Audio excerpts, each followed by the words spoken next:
Okay. It's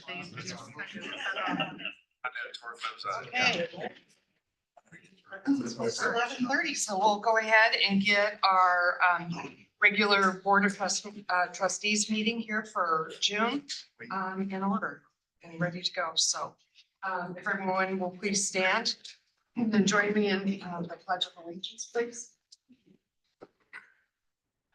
I pledge allegiance to the flag of the United States of America and to the republic for which it stands, one nation, under God, indivisible, with liberty and justice for all. Thank you. Someday I'm gonna say this. Ms. Henning, will you please call the roll? Trustee Anderson. Present. Trustee Day. Present. Trustee McGrath. Here. Trustee Palmer. In attendance. Trustee Smith. Present. Trustee Rossberger. Here. Trustee Williams. Yes. There's a quorum. Thank you. So I'd like to request a motion to approve the agenda for the regular board meeting held today, Wednesday, June 17, 2026. Discussion before I add it, or do you want me to add it Why don't we, since we already have a motion, we'll go ahead and see there's a second and then during discussion. Second. Okay. Discussion. I would, like, under new business, letter D, to add policy 2000.7 reimbursement resolution. Or isn't it 2006 little Oh, a no, 2007.7 7? reimbursement resolution. And. Need a second on that? We'll do that when we get to Oh, okay. So any more discussion on that? So trustee Williams, would you, given that discussion, would you be willing to Amend? amend your motion to with the agenda change? Then I will amend my second. Okay. All right, all those in favor then, say aye. Aye. And those opposed, please say nay. Okay, motion carries. Next, requesting a motion to approve the consent agenda for our board meeting today, which includes the minutes from May 20th. The executives minutes that were of the executive session held on the same day, the staffing report, and the May 2026 financials. I move to approve the consent agenda. second. It's been moved by trustee Anderson, seconded by trustee Smith. Is there any discussion? Any discussion? All those in favor then say aye. Those opposed say nay. Motion carries. Okay, on to for the good of the district. Is there any good news from the trustees? I would just like to say to Josh, happy anniversary Thank you, sir. today. Appreciate Oh. it. 26 years. And to Nello had an anniversary just recently, too. Trustee Tomorrow. Williams. Tomorrow. I'll make this for 60 years. Oh, big one, yeah.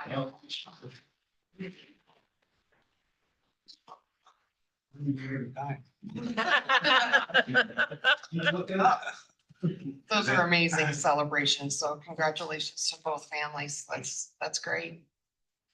Then I had a grandson get married a couple weeks ago in Florence, Arizona, outside. And the temperature was 111 degrees. Oh, my. And I'm in a suit and tie, Bob. The only time this year. Proud. Well, glad that you survived that. I hope there were lots of fans and water available for the guests. We had a lot of fans, a lot of water. My daughter played in the Wyoming, Montana All-Star Game, and while it did not go swimmingly in terms of the score, I would say she absolutely loved playing for Coach Lewis and really liked her team. And so it was really well put on by the athletic department. So kudos to them. Yeah, once again, kudos to our Pronghorn family that makes those celebrations and those events come across as really classy. So please extend our thanks. Well, I'll encourage everyone to attend the community production of Frozen the Musical, which is this Thursday evening, Friday evening, and Saturday afternoon. My granddaughter is in a chorus part, and my daughter is playing Sven the reindeer with quite a complicated costume to make them look reindeer-like. I would add one of our Energy City voices, Aiden Gatlin, is the main guy part of it. Prince. The Prince, yes. Oh, is that So, right? yeah. Thanks for saying. He's Sven's best friend. Okay, there we go. Well, that's wonderful. What a great production for from our community to our community. Well, Mr. So Palmer. I'll just share, since we're talking about grandchildren, my oldest grandson and I share the same birthday, not the same year, but the same birthday. And his dinner request for his birthday was, many of you have heard of the Hot Ones. Sean, he interviews people and they have hot chicken wings and they have 10 sauces. And that was our dinner. I will say that my mouth was a little hotter than 110 degrees. But we both finished the challenge, and the bomb is as caustic as you were. Did you drink ranch, Trustee? No, but you know what I found that really helped was ice cold milk Yep. and cantaloupe. Cantaloupe. We had cantaloupe. So if anybody ever wants to try it, I'll be happy to have questions to ask. As you're Wow, well, happy birthday to you and your grandson. That's pretty cool. Well, I'd like to share our good news. And if you want to look at the screen, you'll also get a picture of our newest addition. This is little Cooper Jeffrey Anderson. Our daughter Haley and her husband welcomed him on June 13th at 00:30 in the morning. We came in at 8 pounds, 9.2 ounces. And he's also welcomed by his little 4-year-old sister, Rami, who wasn't real thrilled with him to begin with, but now she is absolutely obsessed. And he gets a pacifier, whether he wants it or not, because she thinks that's the funnest thing. Put it in, pull it out, put it in, pull it out. So anyway, but I'm a pretty good judge of babies, and I have to tell you, he's really cute. So that's our good news. Okay, thank you. Thank you very much. And thank you, Ally, for indulging me with the picture. I had to text that to her and said, would you please? Because who doesn't want to look at a cute baby? All right, good news from the college. We've already heard a couple of great things that have happened at the college, but other good news to share. Madam Chair, Trustees, we had a phenomenal academic year. And so I just want to reiterate, this college, your faculty and staff, your administrators, just knocked this last academic year out of the ballpark. And we have a lot to celebrate, and we celebrated at the end of the academic year with a last faculty staff meeting, all campus meeting, had a great lunch, really just tried to celebrate all the accomplishments. And faculty now are away for the summer. We do have some summer courses getting ready to go. Some have started, but we're now preparing for the fall start. So we stop for a moment and breathe and celebrate, and then we get right back to it. So that being said, we of course have a team down at the CNFR. Trustee Smith and his wife Peg have been down there. I was there Sunday, and we had the balcony on Monday, and it's always fun to interact with those students and their parents. But Trustee Smith, do you have any update you want to share from the last few days? It's always a fun time down there, but our team is actually, there's 4 women and 3 individuals. The women are an actual team. The men are competing as individuals, but as of today, they're starting the 3rd go round. And really only one of our athletes is theoretically out of it, one of our women, but everybody else, if they have a great 3rd time, we have a potential to be in the top 10 again in the women, and our 2, I don't know if they're brothers or cousins, and the I think they're Harpers, brothers. they're doing phenomenal. No, they have a chance. They really do. So stay tuned. And what event? They're in team roping. Team roping. Cool. Yeah. So Trustee Smith last night, I'm not sure if you quite heard him, but this is a national tournament, right? It's national rodeo. We're competing against 4 year from across the country. Similar to the Final Four. Yeah, Basketball. it's the final four of rodeo. How many schools are involved in this? There's, I should know that. There's, no, I think there's 17. So, because we have 14 regions and I think 17 schools qualified in their own right. yeah, but nationwide, there's, Oh. could be 70. Yeah, at least. And they're, like Texas A&M is in the rooms right next to the motel. UW's there. We have big time colleges. Yeah. So, 4-year competing, to includes the feeder schools is obviously as well, so. For Yeah, junior it's- college is pretty phenomenal. It's all, yeah. So we look forward to hearing results for next board meeting. We did send this team, a national team to Skills USA in Atlanta. And we have some other recognitions to give, and Dean Travis Grubb is going to step to the podium and share some other good news. Chair Wassenberger, trustees, I am pleased to share some amazing results that happened just recently over the summer. And I'll start with recognizing Tony Geis. He was recognized as the Post-Secondary Teacher of the Year at our recent WACD, Wyoming Association for Career and Technical Education Conference down in Laramie last week. This prestigious award honors outstanding post-secondary career and technical educators who demonstrate excellence in teaching, innovation in the classroom, and a strong commitment to advancing CTE programs and serving their communities. Tony was nominated by his colleague, Paul Brutzman, a machine tool instructor at Casper College, which is awesome to have one of your colleagues recognize you from across the state, for his exceptional dedication to student success and his contributions to career and technical education. This achievement reflects the high quality of instruction and leadership found within our CTE programs here at the college. And we invite the Board of Trustees to join us in congratulating Tony Geis on this well-deserved recognition. I'm going to grab it.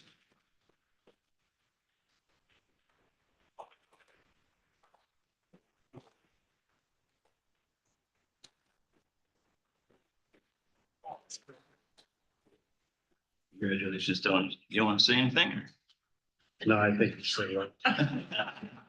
Thank you, Tony. Picture? Yeah.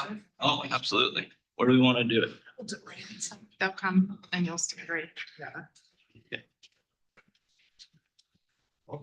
That's cool. It's very cool. The awards were hand-built by which school? High school? Casper. Casper? You position us however you. Once you get ready. Ellie will tell you. I'm ready to go over there. What- Terry, you what- good? You're good. Good. Oh, yeah, perfect. Okay. Thank you. All right. Congrats. Congratulations, Tony. That's what I did. Well anyway. deserved. No, thanks. So how long ago, Tony, did you have your surgery? 1 month. Oh, 1 month ago. Okay, well, we wish you a quick recovery on that because our kids need you desperately. So, but very, very proud of you and well deserved. I'm glad you got the recognition. That's pretty awesome. Thank you. Thank you guys for all you do for the college. You make it easy. Appreciate your time. Okay, so up next, Tony is a big part of why this one is so important. Tony serves as our Skills USA chapter leader here, chapter advisor at the college. And I am so proud of all of our students that we sent to nationals. We sent a pretty large team, and I'll walk through the results from nationals with you all. So nationals was held 2 weeks ago in Atlanta, Georgia. At the National Leadership and Skills Conference. Gillette College was, the big award is for Ariana Castile. Ariana competed in medical math for the state of Wyoming and Gillette College, and she brought home a silver medal. So please come up and be recognized for your awesome. I don't think so. They may have some questions for you about nationals, and we'll let them.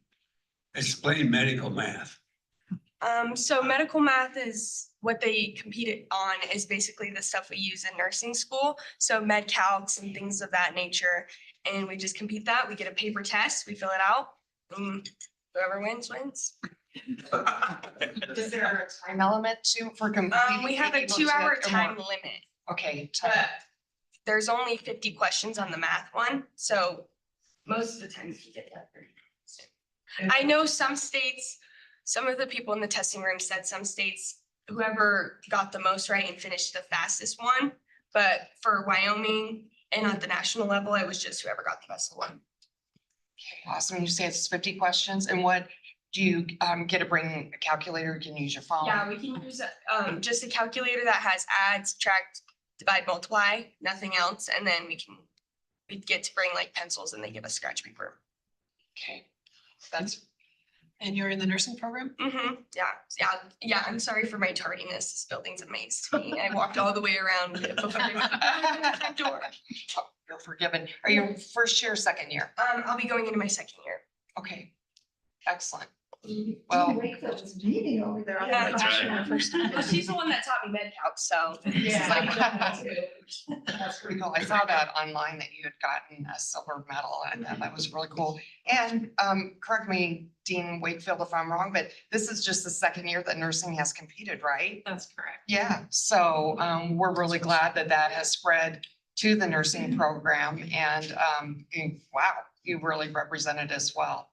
We're So, trying to get more people and hopefully this is like a good incentive to join. Yeah, well, take your show on the road. Yeah. You're doing a good job. Thank you. Yeah, you talked to me about the NICU life and how important dosing is, so yeah, Yeah. I'll recruit you early.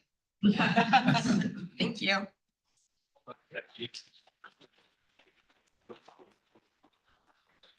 do one more picture with the students. Oh, yes, you definitely need to bring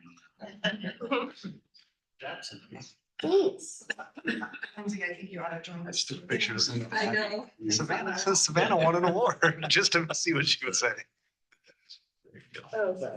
Same positions. I guess so. Yep. It's a formula. You won't understand. Terry, get in there this time. There you go.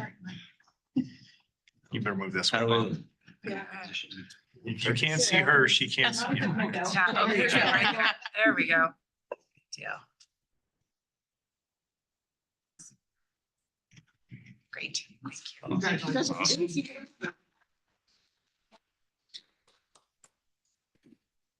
Well done. That's cool. Congratulations again. That's Thank really you. awesome. Okay, I'm gonna list some of the other students that competed and what they placed in. We had just awesome results. So Josh Rogers, a machine tool student here, he placed 4th in current technical educator. His plans are to continue on down to University of Wyoming and hopefully pursue education as a pathway, so we can maybe recruit him to be a teacher. And trustees, Josh is our student senate president going into this next second. So you'll get to hear more from him. And then Hayden Moeller, she was a dual enrollment student who's part of our Skills USA chapter. She placed 6th in the high school division of current technical educator. Jessica Green, another nursing student, she competed in medical terminology. She placed 11th nationally. And then we had a team of 3 for welding fabrication, Casey Carm, Bridger Warman, and Quentin Johnson. They placed 12th. That contest is extremely difficult. They have about 6 hours to build a project from a set of prints. And they got it all the way completed. They just didn't have some of the welds in the right spot, but they did very well. Tate Moore, industrial motor controls student, he placed 16th. And then Tony Farley, a diesel student, placed 21st in the nation. So I just want to give a huge shout out to all those students. It's awesome to represent our college and our state nationally, and they did a phenomenal job.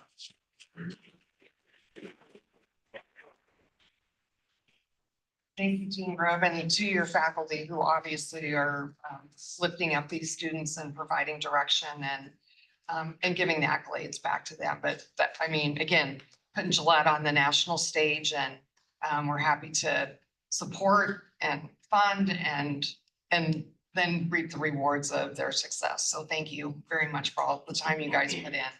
Tony's frequently the last one out the door, like every night. So, thank you. Thank you. President Verlander. That's Any- all I have unless anybody else has good news to share. Perfect. On to organizational reports, our president's report, President Oberlander. Madam Chair, trustees, thank you for the opportunity to give you some quick updates. So as you know, we were working on the replat of Pronghorn Plaza. That was approved last night at the city council. So we have completed that process. I know there was some questions on whether that replat would impact the original MOU with the city. Legal counsel, along with city attorney Sean Brown, have ensured that there is no change or no impact to the original MOU. We do have that in documentation, so we'll just put that all together with the NZ property, now known as Pronghorn Plaza. So that's done, that's complete. So that task, we can check that off and move to the next phase. Last summer, you may recall that we were working on a repair in I-Hall. You approved the expense. And as you may recall, the city, Gillette College and Sheridan College were going to split that 3 ways. We have finalized the reimbursement agreement, the reimbursement settlement. Attorney Horning, legal counsel Horning will be sending that back over to the Sheridan's legal counsel for final signature. And we should have that reimbursement from NWCCD by the end of this fiscal year. What these agreements do is it effectively removes Sheridan from any further obligation on both I-Hall, High Plains Grill, and we also added making sure there was no further liability for them in the health sciences building. So that'll completely put all the liability back on our district, which we have assumed anyway. I-Hall has not gone through the capital construction process because we're waiting to finalize a lot of these documents. So it'll be next year before we take that through the capital construction project at the state level, capital construction process, just to get it into our name at the state level. Do you have any questions on that? I don't think I do. Any of the trustees? Okay. Okay. Tomorrow, Gillette College will be participating in our annual required tabletop emergency response exercise. I don't know what the exercise is. We never know what the scenario is until we unfold that. As you might recall, last year you wanted to be involved at the appropriate level. So you will be involved at the appropriate level throughout the day. And so what that looks like and what that means, I don't know yet because I don't know the scenario. So as the day unfolds, we'll utilize our communication plan and our involvement with the trustees as appropriate. So I don't know what that means, but you'll find out. When is this? Tomorrow. My phone? You'll have to wait and find out, sir. Our communication plan, if you remember, as emergencies happen, crises happen on campus, I contact the chair of the board and then the chair of the board disseminates information. So that's how it would roll from me out to trustees. So that's coming up. We are nearing the receipt of we are very confident we'll have our letter of candidacy either right before the 4th of July or right after. The HLC Board of Trustees meets next week. They will hear the recommendation from the Institutional Actions Council based on the recommendation from the visiting team way back in October. And so we anticipate that candidacy letter. What that will trigger then is the U.S. Department of Education application. And Rachel Lane, who's on financial aid, Dr. Spriggs and I met yesterday just to go back through the application process, make sure we're ready to pull the trigger by the end of June on that, or by the end of July, sorry, on that application. So once that process starts rolling, we anticipate, we hope it will be 2 to 3 months by the time we get our Department of Education recognition. It just takes some time. It's a new process that we have not been through, but we're going to follow it and we'll keep you posted as things begin to unfold in that new direction. Once we also have our candidacy letter and we've updated our website and all the documentation is in place, Renee Collins will submit the application for the .edu to EDUCAUSE. And so again, we're just going to have to see how that process rolls out, but hopefully maybe sooner than late, we'll have that .edu up and migrated. She's really excited. Look at her back there. The last thing I would just share with you is in your pre-meeting board report, I had sent you some SLEDs reports. We're starting to see some results from the SLED committee. And I think it's interesting if you take a look. So this particular one I'm going to talk to first is dual and concurrent enrollment outcomes. So at the bottom of that page, it talks about the outcomes, right, in Wyoming higher education. This is everybody. It's not just the community colleges, but by and large, those students who have taken a dual and concurrent enrollment course are completing their post-high school degrees at a higher rate. So that's exciting, right? We know dual and concurrent enrollment helps students prepare and help them go further along in their way. What's also interesting to me, and this will be interesting to our Dean of Student Services, is that students that only took high school courses, after graduation, 68.7% of students who do not take a dual or concurrent enrollment course do not pursue higher education. So there's a whole recruitment pool right there, right, that we can be diving into. Those students who have taken dual and concurrent courses, only 32% don't go on any further. So it's an interesting report. It gives us some interesting data to take a look at. We'll dig through that a little bit more, but I thought you'd be interested in that. The other one is current technical education outcomes. So how many degrees were awarded? Of those degrees, how many are employed in Wyoming, and what's their median Wyoming salary? And so interestingly enough, the highest wages are electrical, electronics, maintenance and repairs. Their salaries, their Wyoming median salary is $87,000 a year. So phenomenal wages, right?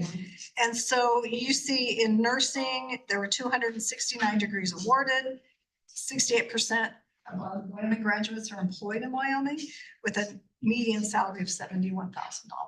And I don't need to go through all of them, but again, some really good information for us. So the new office that we have opened, the career services office, we'll be able to start disseminating this down and disaggregating this for Gillette College, which will be helpful. It's going to take us a couple of years because we got to build the data, right?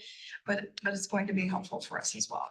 So the last thing I would say is I'm taking a vacation, trustees. I'm going on vacation starting Friday, June 20th. I'll be back in office on July 6th. And then in mid-July, there's a president's conference that I attend with other presidents within the region. And that's July 16th through the 18th. But for the most part, I'll be in town. I am going to Michigan for the first time ever. Not going to golf, but I'm going to visit friends from Colorado and Michigan. So looking forward to some downtime. All of the executive team are taking some significant time off this summer, well-deserved rest, because this next fall is going to be another amazing lift, trusted caller, another amazing lift. A heavy lift. Significant, heavy, amazing lift. And with that, trustees, I'm happy to stand for questions. Questions for our president?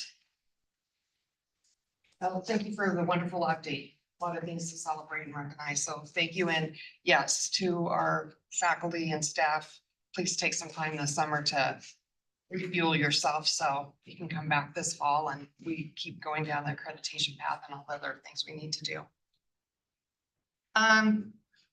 Today, we look forward to hearing from our chair of the advisory board, Scott Durgan. Well, I don't have much because we're taking the summer off, so. Darn it, I knew you were gonna say that and rub that in our face. That's right. I wanted to make sure everybody knew that. Yeah, we're on vacation all summer. But just, glad to be here and things that I can absorb and pass on to the board is always good. We're looking forward to August. We usually have a luncheon for the staff to get things kicked off. So we're looking forward to another heavy lift next year to go after. Madam Chair and Chair Durgan, you did have two members show up for their board meeting, but they did have a great conversation with Vice President Pauley and Vice President Larson. Can either of you give like a 2-second summary of that conversation, if you're interested? I don't know what they talked about, but I know you had a nice conversation with Rusty and Sam. Oh, for the, Just see the sorry. whiteboard. What are we doing? You're talking about? For the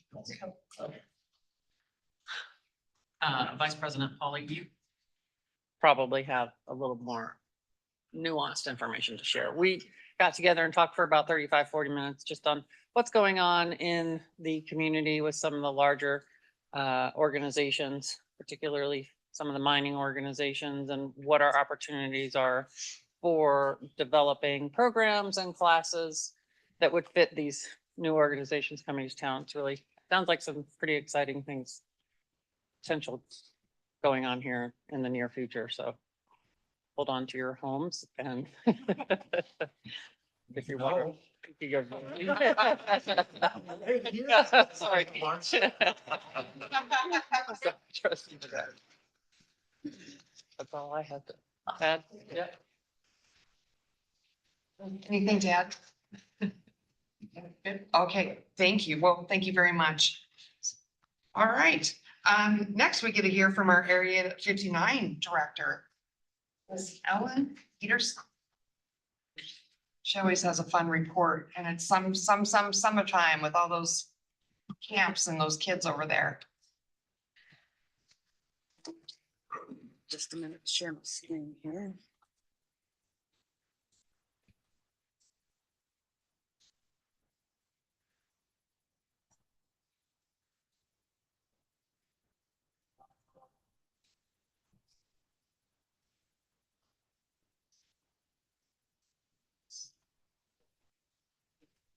Hey, look at that.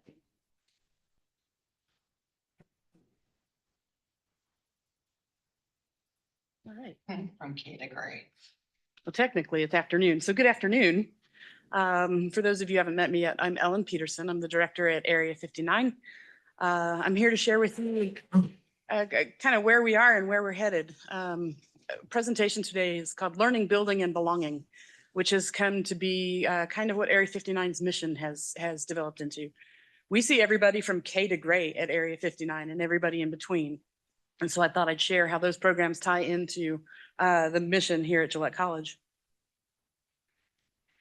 We start out with elementary students, and a lot of people are kind of perplexed by that. We start out with elementary students because they're the ones who actually know how to use the technology. However, what we start with is not, we're not trying to turn them into engineers. We're not trying to, make them into anything other than curious little kids that want to learn more about what we're doing. For many people, Area 59 is their first experience on a college campus. And that doesn't sound like a really big deal until you think about the fact that what we're trying to do is to make them or help them feel comfortable and safe in a place of learning, right? So if they do that at Area 59 as elementary school students, then they also get the opportunity to do that as they grow and become closer to what we do here on the main campus. We have opportunities and going on right now, actually, without me over there. We have a STEM camp that's going on that's in the past has been the Verizon Innovative Learning STEM Achievers Program. Verizon decided to sunset that grant back in December, but the program moved forward with the help of NACE, the National Association for Community College Entrepreneurship, and then the responsible use of funds that we've had for the past 6 years. So that camp continues and is going on now with 6th, 7th, and 8th graders over there. And they're learning things like cutting edge technology. They're getting an introduction to fabrication, which leads us right to where folks like Tony and Travis are. We also get a chance to be able to be creative and explore things. And the emerging technology that they get a chance to use, believe it or not, they're using artificial intelligence over there at summer camp and at Area 59. We had the opportunity to be able to reach out to the homeschool population here in Campbell County. We actually ran a class called Artificial Intelligence in Action, or AI in Action, where elementary schools and other larger institutions are kind of on the slow start by necessity. We are poised in the position to be able to share that with them in an age-appropriate, developmentally appropriate, safe environment to get them familiar with what we're using. So after they, oh good, it didn't click, yay. In addition to that, we see every second grader in Campbell County at Area 59. So every second grader in Campbell County knows about Gillette College because of Area 59 and the things that we do. Later on in that year, we see every 6th grader in Campbell County. They come to this building, to the Technical Education Center, for a field trip where they experience the virtual reality training lab, and they get to exposure to 360 cameras and learning a little bit about the processes, how they develop their own virtual reality experiences. At the middle school level, that still includes our STEM achievers over at summer camp because those are 6th, 7th, and 8th graders. But at this age, they start asking things like, who am I and what am I good at? And we have the opportunity to show them some things that maybe they won't get the opportunity to see in a traditional school setting. So you'll see them using robotics and working in teams, again, with the emerging technology. And then more about fabrication and design. We taught a large number of, I think we taught 6 homeschool classes of middle schoolers this year, exposing them to technology. And we had everything from, I don't know how to turn on the computer to, oh, wow, I could probably learn a thing or two from that young man. And it gives them an opportunity to be able to see continuing experiences on a college campus and continue to develop their technology skills. We aren't training them specifically at this point to be anything special, just giving them opportunities to explore what they're good at. When we leave middle school, we get them to high school. And this is when everybody's ears around here starts, they start looking at us going, oh, you have high schoolers? We have the high schoolers coming in as well. The high schoolers get a chance to be able to start making real decisions. They're starting career exploration and the emerging technology plays into that. We had the opportunity to reach out to lots of folks this year with experiences right here on campus. And Tony and the other folks in the CTE programs, Nick in the diesel program and Jeremy in welding, thank you. And Jared and company over in electrical. They actually had hands-on experiences with the high schoolers doing something in those career fields to be able to go and see and explore. And we had one young man who went, I didn't know that I wanted to be a welder. Now I do. And I think that's a pretty big deal because that's what we do, right? So now he's already looking, and they had a chance to talk to Mr. Wasserberger about opportunities for them to enroll in dual enrollment classes and seeing those things that maybe they never thought of before. They're developing technical skills, and the picture that you actually see right there is the welding class that they had a chance. Isaiah, one of the staff of the welding program, had their hands on the welding equipment. It wasn't a, oh, look, you can weld. It was a, here, put this in your hands and feel what it feels like. And those are the experiences that the high schoolers are getting because of Gillette College in Area 59. We're poised in a really unique position with college students as well. And yes, we belong to the college, and sometimes we get lost in the shuffle because we're not on main campus. But one of the things that really happened that was exciting this year includes 2 different programs. One, the photography class that runs out of Area 59 actually took photos over here at the Technical Education Center. So we see a lot of students in that class who are part of the tech ed programs, but they don't really, there's no real connection for them. And this year we had the opportunity to come in and did one of their photo shoots in the labs. So way more interesting to take pictures of things that you're learning about every day than, let's go out into the back. Although the park is fun, I like to take pictures of engines because that's what I do, right? And then the other thing that happened this year, we continued our partnership with the marketing department. So Kristen Lee used our class or our building, our program, as their final product in her marketing class. They had to make a marketing pitch to Area 59 for social media. That also gave those students a chance to come into Area 59, and our photography instructor taught their students how to use Photoshop to enhance their marketing skills. And so we've developed a couple of really nice cross-campus extensions that allow us to be able to get the students in both places. Of course, I would be remiss to not mention the welding class that managed to find its way over to Area 59. You guys have a robotic arm over in this building. That's amazing.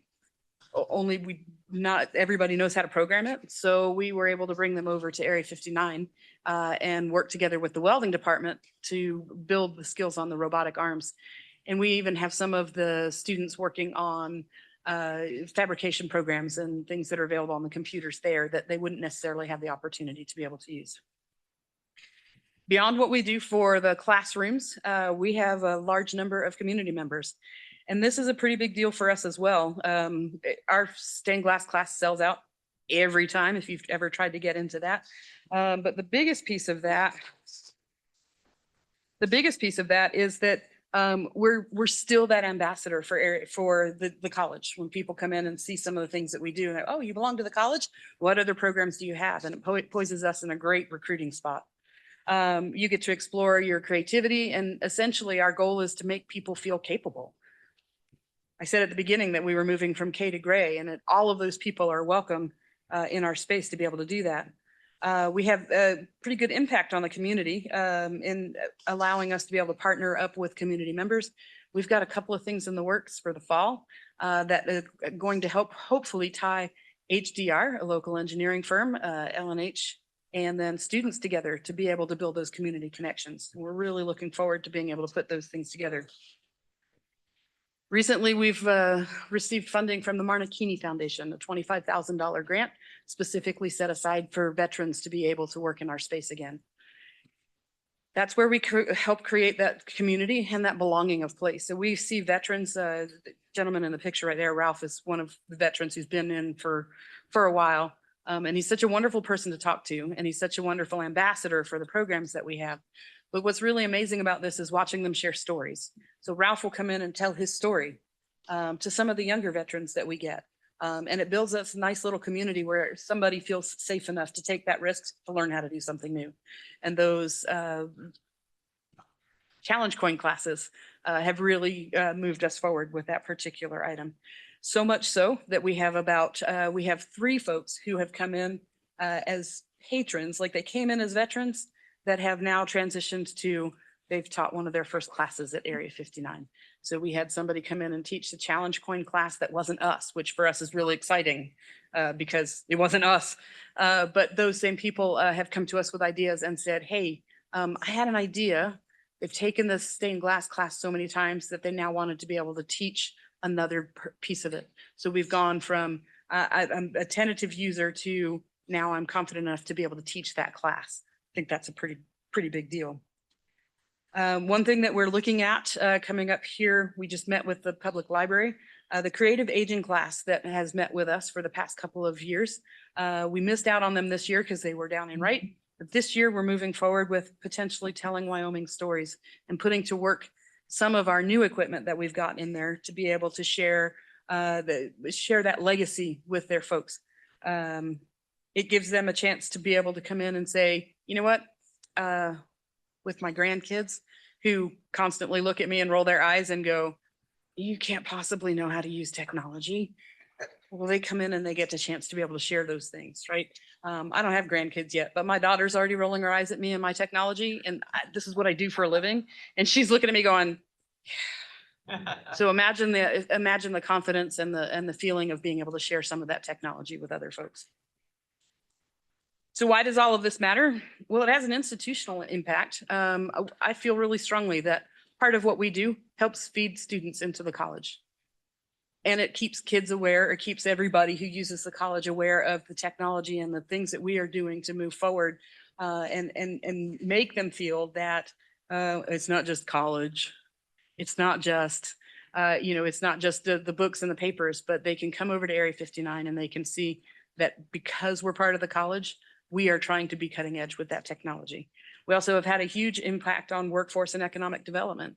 When it comes to people coming through and going, hey, that class is kind of cool, it moves them from I think I can to I know I can, and we can move you into the college to learn more about being able to do that.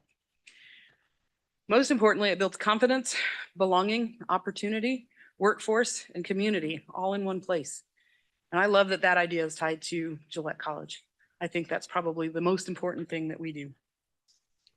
Like I said at the beginning, we see everybody from K to gray. And that's by design. We intentionally do that. If you take a look at the pictures there in the slide, you'll see a little bit of everybody. And that's what we hope to reach out for. And last little plug, real quick. If you're interested, if you have the time, tomorrow afternoon from 1:30 to 3:30, the grand finale of our summer camp is going on. Come over and take a look. The kids would love to be able to share with you what they're doing. And then you'll be talking to students who one day will be part of Gillette College. Thank you. Questions for me? That's in the presentation hall. Oh, so we'll start out in presentation hall, but it'll be in classrooms along there. Down in rooms 150, 154, and 156. Maybe that hallway. Chair Walter. Absolutely. Alan, a couple questions. Sure. Number one, circling back to the marketing presentations that they did, were they, I think you said, were they based on Area 59?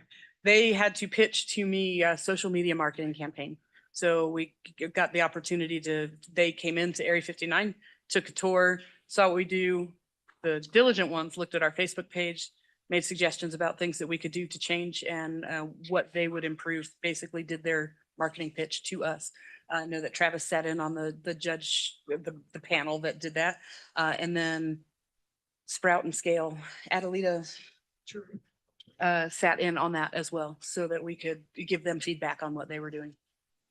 Excellent. I think that's fantastic. So my question was, were you able to retain any of it and utilize it? And or, hey, can we use that as marketing for our facility? So yes and no. So a very large part of the student population said, how come you're not on TikTok? That's fair. And I went, well, because we're not really supposed to be. And then, so yes, to some degree, a couple of folks designed some flyers that we've incorporated into our use. And then some of the suggestions for scheduling and calendaring the resources on Facebook. Many of them were not Facebook users. Okay. We're old, we use Facebook. Sure. They're not, they don't. So Well, I think that's wonderful. I think the whole thing is wonderful. So thank you for all you do and for your department. thank you. It's pretty amazing. Anybody else? Other questions from, In relationship to your kids that are like 6 through 8. Mhm. If I'm a really, really good third grader and I'm on their ability, do you move them up to that? So You handle those really, really good kids? that's a great question. So sometimes the answer is yes, we can move them along a little bit. We have a second or a third grader who came to one of our classes and he's got some serious 3D design skills. We run that class for 4th through 6th graders. He's only, I think he's second or third grader. We let him come to that class to be able to move along. Some of our programs are grant funded and they are specifically targeted at an age range where we cannot. We have to meet the conditions of the grant. So our program over there, our STEM Achievers program is for 6th through 8th graders. We don't let them in early for that program, but we do offer opportunities for pretty much all age range now. We started a class just this year called Robo Rookies, and it, very well received. Non-screen coding for K through 3, right? So where it's developmentally appropriate, I would absolutely move them to where they belong. Where it's not, just because of subject matter, for instance, using artificial intelligence to research, you might be great at computer skills. It's just not appropriate to put a second grader in an artificial intelligence program yet, right? We save that for when they're a little bit more mature. So yes and no. And then another question, do we have all the lower income kids that can't afford, do we have monies to cover them? So working with the Gillette College Foundation, the answer to that is usually yes. So there are ways for us to be able to award what I would consider to be like a scholarship for participation. I actually had a faculty or a staff member ask me that today. She's like, how do we do this? We really want to participate, but it's a little out of our budget range. And so what I will typically do is set up a time to chat with them and see what their needs are. And then I will talk with the foundation. We still have some money with the foundation that was donated through the Challenger Learning Center. And some of that is the funding that we use to be able to accommodate folks who might just be a little bit beyond their reach, but their students deserve that opportunity. Right. so I have a couple questions. Number one, do you have to be a Campbell County resident or student to be enrolled in like the kids camp is what I'm thinking. Like, can my grandchildren come if they're not in the county? So we've never turned anybody away for not living nearby. So if they were staying with you for the summer, absolutely. It'd be really hard for somebody from like Buffalo or Johnson County to be able to come here every day for that program. But where we can accommodate people, we absolutely will. There have been very few people that I've had to say, I just don't think this is going to work. And that's after we've spent a lot of time trying to figure out how to make it work. So no, it's the surrounding areas. In fact, we actually ran a bus out to Moorcroft last summer to include some of the kids from that region in order to be able to participate in the STEM Achievers program. It just depends upon the situation. Excellent. So my other question is, have you been able to take this presentation per se on the road? I think it's so informative and so, it just creates such energy when you do your presentation. Obviously, you're passionate about it, but you guys are doing amazing things. Are you able to, go to the Chamber of Commerce, Rotary? What we're doing is incredible, but helping to spread the word to the community. Have you been able to? 'Cause So- this is a great. Well, thank you. We haven't yet. At some point, I was waiting to be invited and now I've decided I just need to assert myself and go, hey, come see what I got. We were invited to join the Black Hills State University Women in Science Day.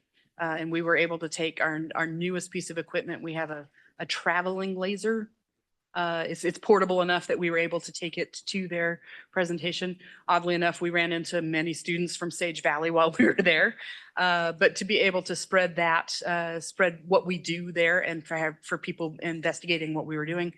Because of that, we've actually had a number of people from the Cooperative Extension Office reach out and go, are you the ones that the locals said we're doing this? And so we are starting to see a lot more people outside of the county.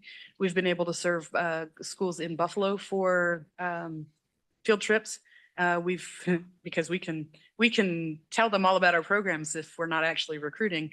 We've also had students from Upton and Moorcroft and surrounding areas come in and start using the area. We've even started to kind of dip our toe in the teacher professional development market. We had 2 teachers from Buffalo who were able to gain PTSB, so recertification points, because of some of the training that they've reached out and went, when we brought our students, that was really cool. Can you teach us to do that? And we went, yes. We're now able to submit workshops to the state and get approval to teach that as teacher professional development. So word is spreading. We're trying. Scott, this would be the great thing. I think the advisory board would like to have a presentation probably up. I mean, it's up to you, but. I'd be delighted. I think that will help us spread the word throughout the community. That's great. Trusting. I just texted my Rotary club and said we should go on a field trip again. It's been a while. And I'm in the noon Rotary and we did it a long time ago, but yeah. We have the president of the local Powder River Basin in Sherman. That'd be a great presentation. We bring it. You tell me who to call. I will reach out. We're able to travel a little bit. It's gotten a little bit easier. Ask another question. So when we get the second graders and the 6th graders, that also includes Wright, I presume. Yes. So Cottonwood and then Wright Junior Senior High, 4J all the way out to, so the school district will help schedule it. So they even get is it Powder River? Yeah, even those guys come in to be able to do it. It's fun because when they come, it's a very small group. And that actually makes it even more fun for us. But they have the opportunity, the second graders, when they come, do a workshop called Man versus Machine. And so they actually get to see the robotic arm working, and we talk a little bit, we tie everything that we do back to the career that it could potentially provide you with, or the opportunities in the careers to do that. And then, of course, because we teach that here at Gillette College. Excellent. Thank you. Well, thank you for bleeding over your enthusiasm and giving credit to Gillette College because you guys are a part of us. And that's really neat that the way you introduce that to the kids and just your other point of contacts, but that's marketing at its best right there. Thank you. But it deserves to be shared because it's really cool. Thanks. Anybody else? I think she deserved it. I do too.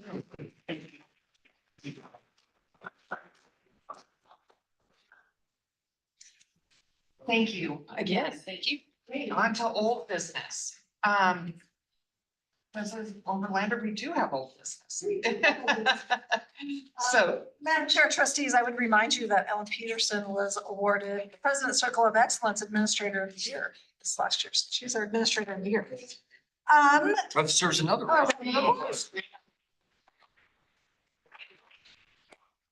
Onward to old business. Madam Chair, trustees, you have heard in budget workshop, details on our fiscal year 27 budget. You heard in our public hearing last night, more in-depth conversation. You have the workbooks. We have given you as much information as we can. There was no public comment last night during public hearing.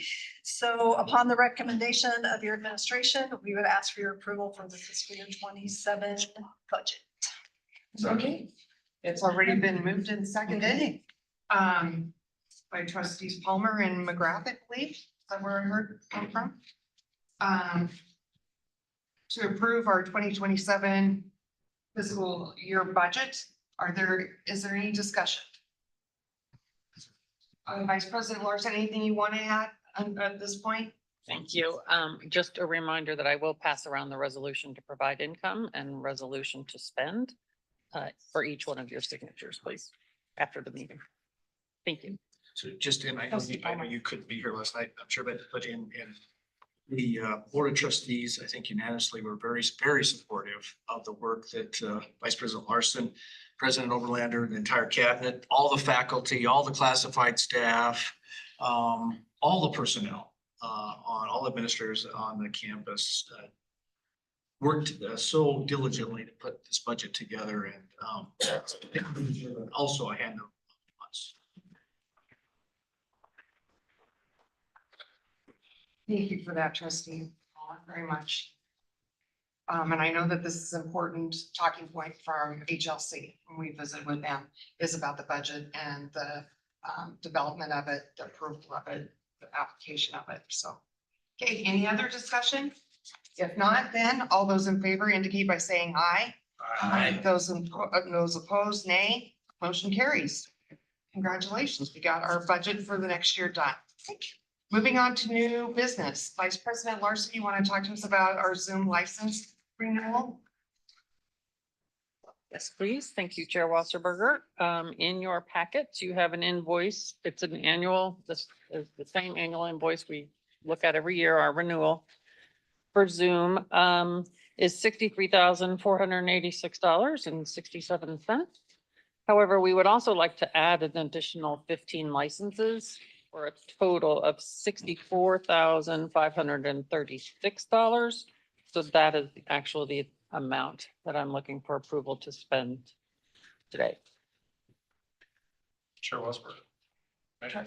Vice President Larson, I tried to go back and look year over year. Is there an increase? And I'm sure there is, but a increase year over year without or maybe we did 15 licenses. Right. I can't remember. Based on the number, where'd you go? No, there really hasn't been an increase. For In the per schools. license. We've done a gradual increase of licenses, but yeah. Okay, thank you. And so the actual amount that you're asking for is $64,536 Dollars, yes. even, okay? All right. Is there anybody who would like to make a motion? Move to approve the payment for the Zoom license renewal in the amount of $64,536. Is there a second? Second. Okay, been moved by trustee Anderson, followed by trustee Day, I believe, right? To approve for the Zoom license renewal. Is there any other discussion? All those in favor, please indicate by saying aye. Aye. Those opposed, nay. Motion carries. Thank Thank you very much. Moving on to first reading of policy 2000.6 fund issuance and debit management. Vice President Larson. Thank you again, Chair Wasserberger and trustees. Recognizing the need for debt financing to support our capital requirements in the near future. This policy ensures that debt issuance aligns with our mission and strategic priorities while maintaining fiscal responsibility. So I'm happy to answer any questions for your first reading of policy 2000.6. I move to approve policy 2000.6 bond issuance and debt management. Second.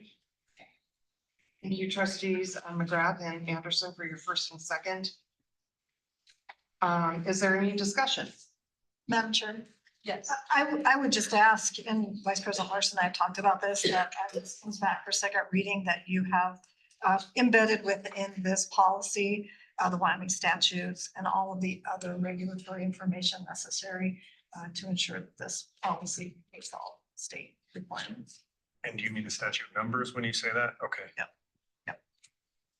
And you have, I was actually thinking the same thing where it could be addressed with the requirements. So I was wondering about that. So, yeah, if we can have those cited, embedded within that, that would be great for the second reading. Great, will do. Thank you. Any other input discussion? Right? If not, all those in favor, to approve the first reading of this policy 2000.6, indicate by saying aye. Aye. Those opposed, nay. Motion carries. Thank you again. Madam Chair, I would make a motion to table item C until we get to item D. Okay. So, And I would ask we actually table this until our meeting in July. And the reason is, I'm sure that Vice Chair Smith was gonna say, is that we have to have the two policies approved before we can entertain those motions. thank you for that clarification, because I think that helps for the record. Okay. Does that require a vote, Mr. Moore? Yes. Okay. Is there a second? So trustee Smith moved and trustee Anderson making the second to, I think trustee Palmer said, sorry. I think that's, I'll give it to Oh. trustee Anderson. she did the one before. We'll give it to you. Trustee Palmer to table the approval for reimbursement resolution. And we'll look forward to that, putting that on our July agenda then. Okay, any other discussion? All those in favor, indicate by saying aye. Those opposed, nay. Motion carries. Okay, now a new item, D, which is policy 2007, okay, which is in your packet as 2006 little a, correct? Yeah, Okay, reimbursement resolution. reimbursement resolution. Vice President Larson, do you want to speak to that at all? Sure. Thank you, trustees. As we get closer to issuing a bond, you'll have a reimbursement resolution to approve. It will be the one that's in your packet that you just tabled, and this authorizes the policy we're asking for you to approve on first reading today, authorize the issuance of a reimbursement resolution, which gives the college the ability to reimburse some of the hard costs, they call them, that we will experience in construction prior to issuing the bond. So once a bond gets issued, if we had to buy steel ahead of time to take advantage of a price, or, we will have up to 90 days prior to the day of the bond to reimburse some of those expenses. Okay, thank you for, So this policy just authorizes you to issue such a resolution. is there anybody who would like to make a motion for this? So move. Second. Moved by Williams and then seconded by trustee Day. To pass first reading of the bond reimbursement resolution. Any discussion? Madam Chair, I would just add the same for this policy, is that prior to second reading, we add the applicable federal tax regulatory requirements and statutes that reference to those. Documents. Okay, any other discussion? If not, all those in favor indicate by saying aye. Aye. Those who oppose say nay. Motion carries again. Thank you. Very much. And we'll make sure to add the other one to the July meeting. On to committee reports. Trustee Smith and trustee Dave, WACT committee. I will take this. We were up in Sheridan this quarterly. And I would say it's probably been one of the more educational ones that I've attended in the several years I've been going. But we had a legislative panel of Sheridan County people. It was Representative Conley, Senator Crago, and Representative Bratton. And mainly the whole discussion was talk about property tax relief. What I got out of it was even their representatives and ours, they all don't have real they all have different views of what it's going to do to the community colleges. Some it's, oh, this is a minimal amount. Some it's, oh, this could be huge. And I'm like, you can tell they're not communicating, so I guess we're gonna have to communicate for them. The rest of it was advocacy of how we're going to get the voice out and how we're going to let the community colleges have a message and try to educate as many people across the state as possible before election day. And our executive director Taylor she sent out to Ellis and I an update on everything that happened that weekend. I will find a way to get it forwarded to your emails so you can read it, so I'm not up here spouting what we've already talked about. And I'll turn it over to the president on the commission or anything she took out of it. Madam Chair, trustees, I think it was a very productive commission meeting, not just flat team meeting, but commission meeting. We spent quite a bit of time talking about SLED's reports, which I shared some information with you, upcoming pieces, but capital construction, of course, was one.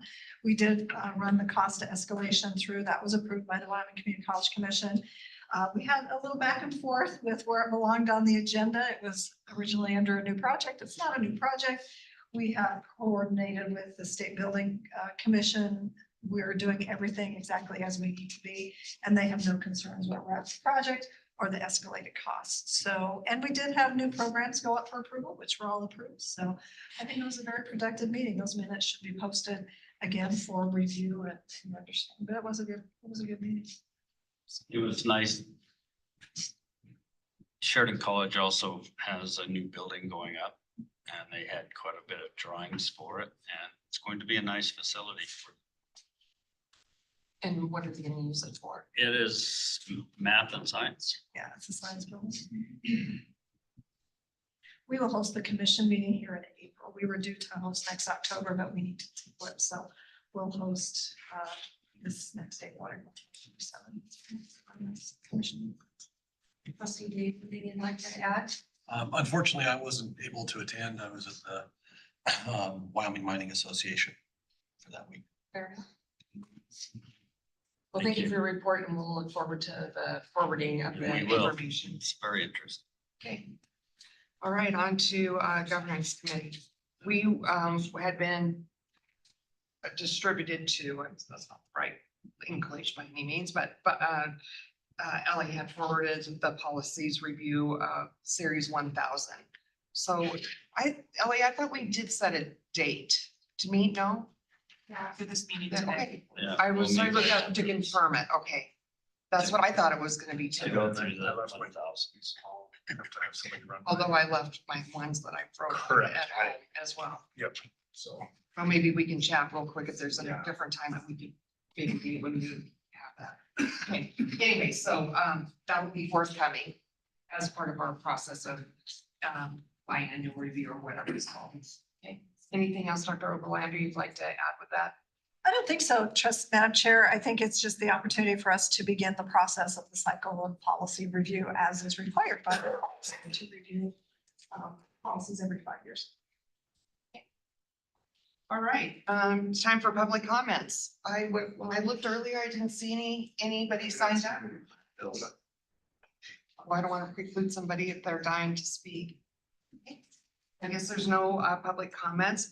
You can see listed below, we upcoming events. We have our foundation golf tournament on the 31st. A reminder for our board of trustee application period is August 5th to August 25th. And early balloting, does anybody remember when that starts? I'm not sure I understood the question. Well, early voting, sorry.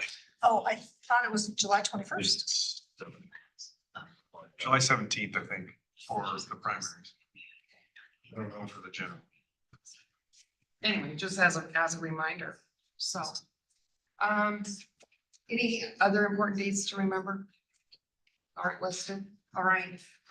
We are gonna go into executive session pursuant to Wyoming statute 16-4-405, small 2 on matters concerning personnel. So with that, we will have, actions that will be, following the executive session. So the live stream is going to be paused until we reconvene. And yeah, we'll get a motion, for that to move into executive session. So moved. Second. Okay, big trustee Jason. Is that trustee Palmer, right? And then followed by trustee Day to move into executive session? Yep. All those, any discussion? All those in favor say aye. Aye. Those opposed, nay. Motion carries. Back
All right, we are currently back in session to our meeting. Stuff. So the action that we need to take, is there anybody who'd like to put forward, a motion to approve Dr. Oberlander's contract with summary points? Chairman Wattsberger, I would like to make a motion to approve Dr. Oberlander's president employment contract with the following changes. A 2% increase in salary, a $10,000 deferred compensation, a $2,000 one-time lump sum deferred compensation. I have terrible handwriting, so I'm trying to remember, extending her contract by 1 year and discontinuing the Discretionary. time off. Second. Okay, Thank you for that. it's been, moved by trustee McGrath and second by trustee Palmer to approve Dr. Oberlander's contract with those, changes in the, contractual detail. Any discussion? I just have to say that, as one trustee, I thank you for the wonderful job that you continue to do. You have, like you said earlier, I think in your president's report, this year, across the campus was exemplary.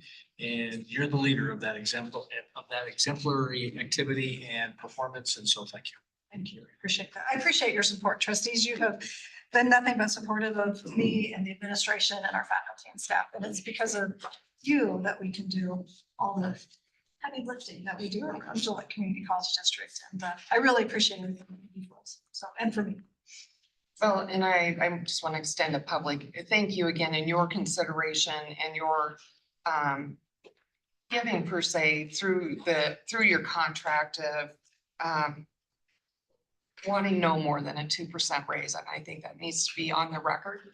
I think that says a lot of credit again about your ethics and your morals. And then you have forwarded the accolades to your faculty and staff to really create this campus to what it is. So thank you for everything that you do. We have the most amazing president of all the junior colleges in the state. And you're getting us on the national map. And the work you've done isn't unnoticed, I know, by the 7 of us. So thank you for everything you do. Any other discussion? All right, all those in favor then indicate by saying aye. Aye. Those opposed, nay. Motion carries. Congratulations. Thanks. for Yeah. another year. You're going nowhere. As we adjourn, don't leave because you have to sign the budget documents. And could you have Anne bring those back over? Did you already sign them? I think we Okay, signed sign them. Yeah, in I order. think. I think so. I think she was quick to get them. Yeah, she was quick to It get just them. was not in the book. Yeah. And then trustee Day and trustee Walter will sign this contract. So thank you. I appreciate it very much. Perhaps. Oh, Well, I'll give it to you. Janelle. Janelle. Okay, well, motion to adjourn. Everybody have a good one. Okay, Second. Can't believe it's 2 weeks. okay. I got Smith as a second. Who wants the first? Palmer. Homer, okay. Any discussion? All those in favor? Aye. Opposed, nay? There you go. Go, you guys say. Oh, yeah, that's right. Every time you don't. Go Pronghorn. It just kills me that it says. Hey, next Wednesday, if you're bored and want dinner.